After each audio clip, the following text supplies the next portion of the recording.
మా నాన్నగారి విషయంలోనూ అంతే. మా నాన్నగారు చనిపోక మునుపు 2-3 రోజుల కిందట అసెంబ్లీ సమావేశాలు జరుగుతూ ఉన్నాయి. అప్పట్లో ఆ అసెంబ్లీ సమావేశాలు క్లిప్పింగ్స్ ఒకసారి చూడండి మీరు కూడా. చంద్రబాబు నాయుడు గారు అన్న మాట అసెంబ్లీలో, నువ్వు అసెంబ్లీకి ఎలా వస్తావో నేను చూస్తానన్నాడు. చంద్రబాబు నాయుడు గారు అన్న ఈ మాట తర్వాత 2-3 రోజులకి నాన్నగారు చనిపోయారు. Helicopter accident.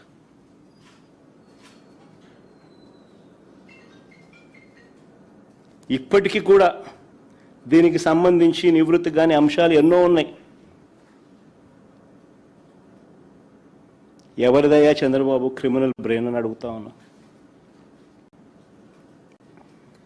మా చిన్నాన్న వివేకానంద రెడ్డి గారిని ఇదే చంద్రబాబు ప్రభుత్వంలో హత్యకు గురైన మాట వాస్తవం కాదా అని అడుగుతా ఉన్నా.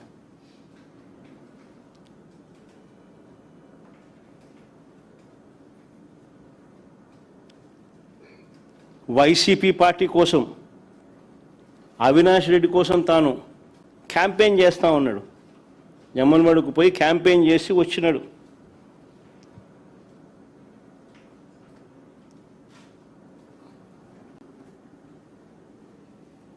పైగా తానే వివేకం చిన్నానని హత్య చేశానంటూ సాక్షాత్తు టీవీలో, లైవ్ టీవీ షోలో చెలరేగిపోయి విచ్చలవిడిగా మాట్లాడిన ఈ దస్తగిరి అనే వ్యక్తి, చంపిన వ్యక్తి, నేనే చంపాను అని చెప్పి విచ్చలవిడిగా చెలరేగిపోయి మాట్లాడే టీవీ లైవ్ షోలో ఈ దస్తగిరి అనే వ్యక్తి ఇవాళ స్వేచ్ఛగా పోలీసుల వత్తాసుతో దర్జాగా కారులో తిరుగుతూ ఉన్నాడు. జైల్లో ఉండాల్సిన వ్యక్తి దర్జాగా కారులో తిరుగుతూ ఉన్నాడు ఈరోజు.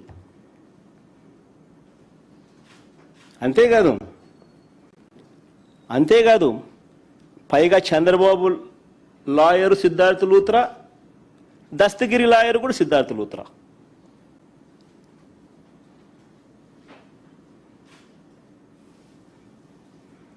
మరి ఎవరిదయ్యా చంద్రబాబు క్రిమినల్ బ్రెయిన్ అని అడుగుతా ఉన్నా.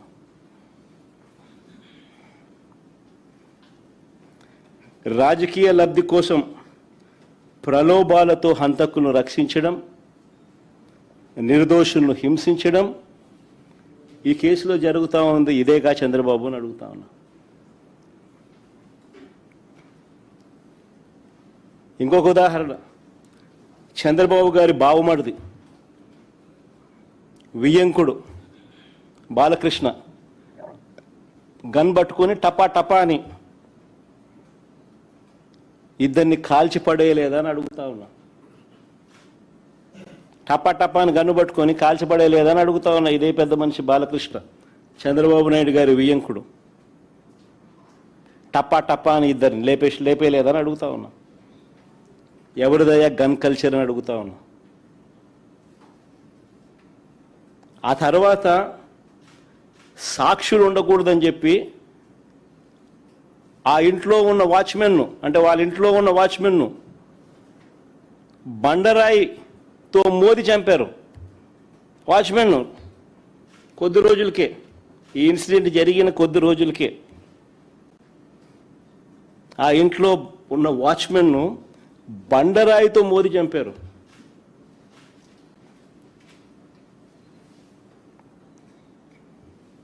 ఇంకొక ఇన్సిడెంట్, పాపం ఎన్టీఆర్ గారు అబ్బాయి హరికృష్ణ గారు యాక్సిడెంట్లో ఆయన చనిపోతే పరామర్శ కోసం అని చెప్పి పోయి చంద్రబాబు నాయుడు గారు పోయి కేటీఆర్తో పొత్తులపై చంద్రబాబు మాట్లాడారు శవాన్ని పెట్టుకొని.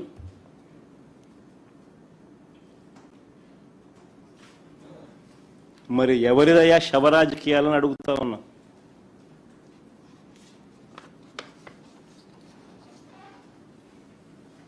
అంతేకాదు సొంత కూతుర్నిచ్చి రాజకీయ జీవితాన్ని ఇచ్చిన సొంత మామ తండ్రితో సమానమైన ఎన్టీఆర్ గారిని వెన్నుపోటు పొడిచి సీఎం కుర్చీని, ఆయన పార్టీని, ఆయన గుర్తును లాక్కుని ఆయన చనిపోయేట్టుగా చేసింది ఎవరయ్యా చంద్రబాబు అని అడుగుతా ఉన్నా. ఎవరివయ్యా కుట్ర రాజకీయాలు అని అడుగుతా ఉన్నా.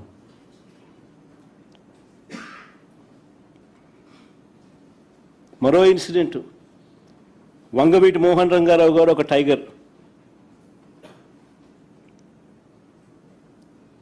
ఆయన ఎలా చనిపోయారు? పేదలకు ఇళ్ల పట్టాలు ఇవ్వాలని విజయవాడలో నిరాహార దీక్ష చేస్తూ ఉంటే అర్ధరాత్రి చంద్రబాబు నాయుడు గారి గవర్నమెంట్, తెలుగుదేశం పార్టీ అధికారంలో ఉంది, అర్ధరాత్రి నరికి చంపారు. ఈ ఘటనలో వేళ్ళన్నీ కూడా చంద్రబాబు గారి వైపే చూపిస్తాయి. హరిరామ జోగయ్య గారు అప్పట్లో తెలుగుదేశం పార్టీ మంత్రి, చంద్రబాబు నాయుడు గారి సహచరుడు, అప్పట్లో తెలుగుదేశం పార్టీలో మంత్రి.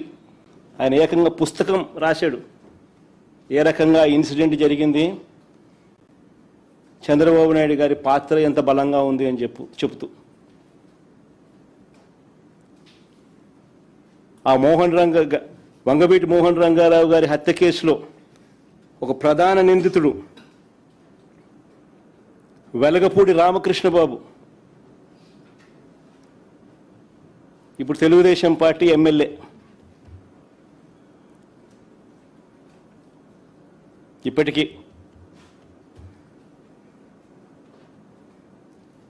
ఇంకా ముందుకు పోదాం.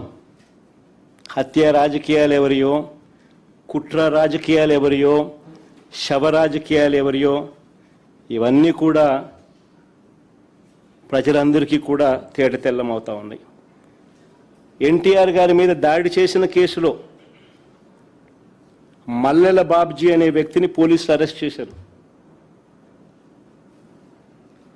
కొన్నాళ్ళ తర్వాత అతను ఒక లాడ్జీలో డెడ్ బాడీగా మారారు.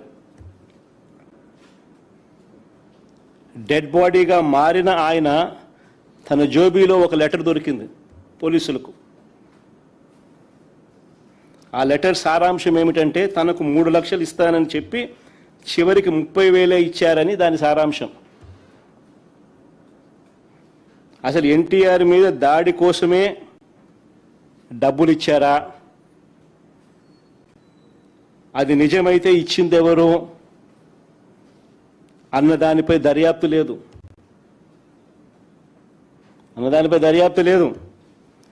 ఈ కేసులో వేళ్ళన్నీ కూడా అప్పట్లో చంద్రబాబు వైపు చూపించాయి. ఇంకొక ఎగ్జాంపుల్, పింగళి దశరథరామ్, ఈయన ఒక జర్నలిస్టు. విజయవాడలో ఎన్కౌంటర్ అనే ఒక పత్రికను పెట్టి టీడీపీ ప్రభుత్వ అవినీతిని ప్రశ్నిస్తూ ఉంటే ఈ వ్యక్తిని హైదరాబాదు నుంచి బస్సు దిగి రిక్షాలో ఇంటికి వెళ్తూ ఉంటే కత్తులతో దారుణంగా దాడి చేసి చంపారు. ఈ ఘటనలో వేళ్ళన్నీ కూడా అప్పట్లో చంద్రబాబు నాయుడు గారి వైపే చూపించాయి. అడుగుతా ఉన్న చంద్రబాబు నాయుడు గారిని, ఎవరి అయ్యా హత్య రాజకీయాలు, ఎవరి అయ్యా కుట్ర రాజకీయాలు, ఎవరి అయ్యా శవ రాజకీయాలు?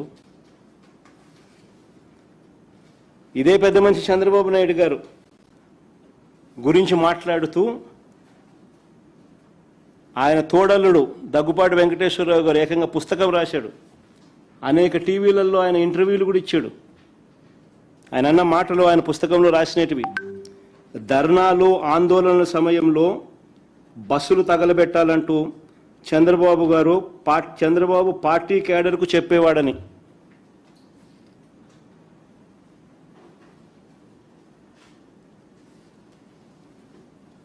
బస్సులు తగలబెట్టకపోతే ఆ ధర్నాలు కావంట. నేను కాదనింది ఈ మాటలు. స్వయంగా ఆయన తోడల్లుడు దగ్గుబాటి వెంకటేశ్వరరావు గారు అనేక టీవీ ఇంటర్వ్యూలలో ఆయన రాసిన పుస్తకంలో చంద్రబాబు నాయుడు గారి కుట్రలు రాక్షస రాజకీయం గురించి వివరించిన మాటలు ఇవి. హరిరామ్ జోగయ్య గారి గురించి కూడా నేను ఇంతకు ముందే చెప్పారు. ఆయన కూడా చంద్రబాబు నాయుడు గారి సహచరుడు, మంత్రి. ఏ రకంగా చంద్రబాబు నాయుడు గారు కుట్రలు చేస్తారు, రాక్షస రాజకీయాలు చేస్తారు అన్నది ఆయన కూడా సువివరంగా కూడా వివరించినాడు. హత్యలతోనూ, వెన్నుపోట్లతోనూ, శవాలతోనూ, కుట్రలతోనూ రాజకీయాలు చేసింది, చేస్తున్నది చంద్రబాబు అయితే, విలువలు, విశ్వసనీయత, మాటకు కట్టుబడి రాజకీయాలు చేస్తా ఉన్నది మేము. గర్వంగా కూడా చెప్తా ఉన్నాను నేను ఈ మాట.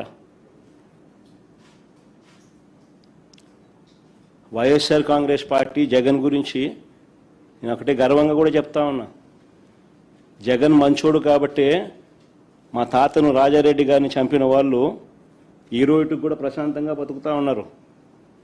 జగన్ చెడ్డోడైనంటే వాళ్ళంతా బతుకుండే వాళ్ళ.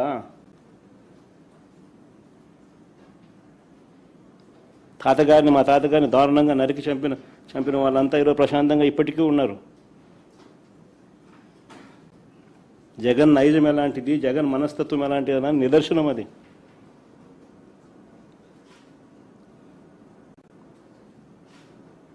వారికి ఎప్పటికీ ఏమీ కాదు. ఎందుకనంటే మాకు నేర్పించింది, రాజకీయాలు ఎలా చేయాలని మాకు నాన్న నేర్పించింది హత్యలు చేయమని కాదు, చంద్రబాబు నాయుడు గారి మాదిరి ప్రజలకు మంచి చేసి మంచి పేరు తెచ్చుకొని రాజకీయాలు చేయాలని. అది చంద్రబాబుకు మాకు ఉన్న డిఫరెన్స్. రాజకీయాల్లో ఎవరికి కుట్రలు అవసరమో, ఎవరికి కుట్రలు, గొడ్డళ్ళు, గుణపాలు అవసరమో ప్రజలకు బాగా తెలుసు.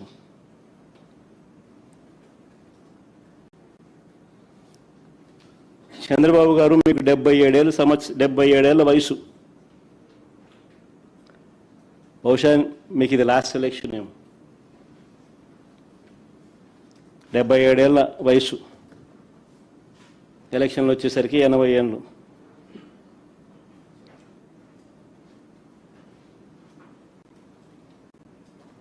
ఈ వయసులో కూడా ఇలాంటి దౌర్భాగ్యమైన రాజకీయాలు చేయడానికి సిగ్గుగా నీకు అనిపించడం లేదా చంద్రబాబు అని అడుగుతా ఉన్నా.